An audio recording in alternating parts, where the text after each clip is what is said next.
Bismillahirrahmanirrahim. Assalamualaikum warahmatullahi wabarakatuh. Salam sejahtera bagi kita semua. Om Swastiastu, Namo Buddhaya, salam kebajikan. Yang kami hormati para wakil ketua DPR RI, yang kami hormati para anggota DPR RI, hadirin sekalian yang berbahagia. Puji syukur kehadirat Allah Subhanahu wa Ta'ala, Tuhan yang Maha Esa, yang telah memberikan rahmat, karunia, dan hidayahnya sehingga kita dapat hadir dalam rapat paripurna penutupan masa persidangan 2 tahun sidang 2022-2023. Sidang Dewan yang terhormat, pada masa persidangan ini, DPR RI bersama dengan pemerintah telah berhasil menyelesaikan 6 rancangan undang-undang menjadi undang-undang dan 13 rancangan undang-undang yang saat ini berada dalam pembahasan pembicaraan tingkat 1.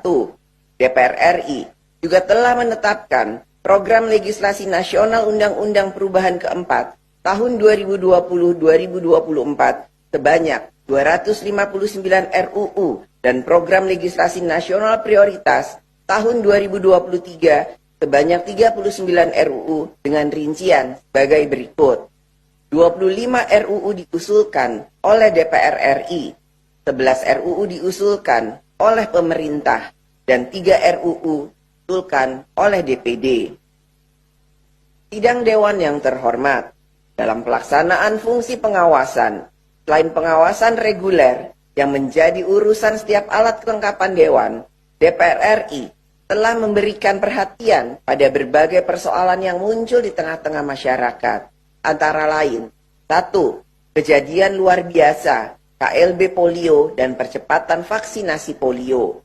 2. Permasalahan gagal ginjal akut progresif atipikal. 3. Penanganan bencana alam akibat cuaca ekstrim. 4.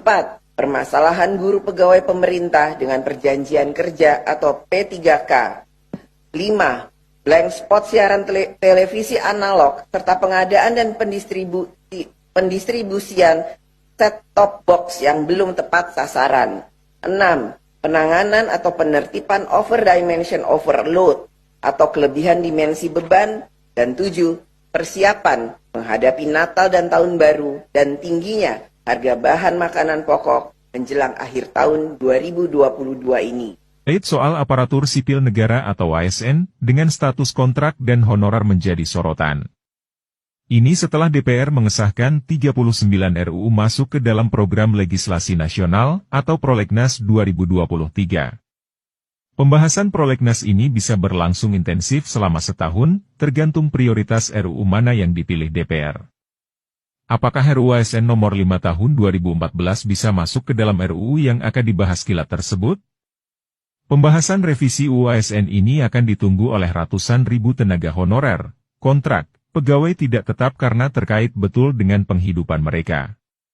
Di dalam perubahan blade ini disebutkan, pengangkatan PNS secara langsung ini dilakukan secara bertahap, namun harus sudah selesai dilakukan paling lambat 3 tahun sejak diundangkannya tentang perubahan UU ASN.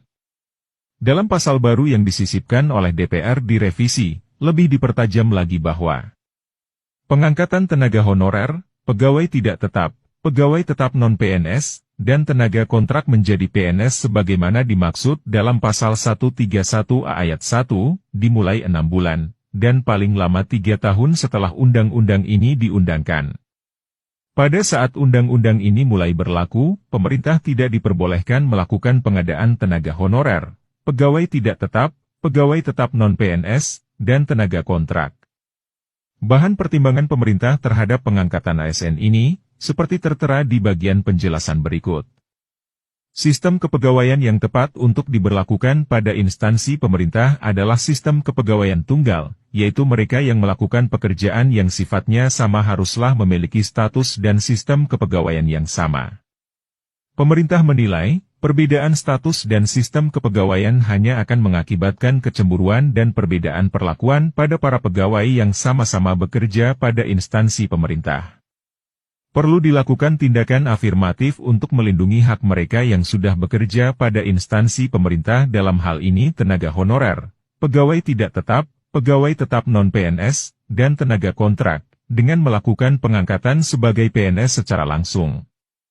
Pengangkatan PNS ini dilakukan untuk mereka yang telah memperoleh SK sebagai tenaga honorer, pegawai tidak tetap, pegawai tetap non-PNS, atau tenaga kontrak sebelum tanggal 15 Januari 2016.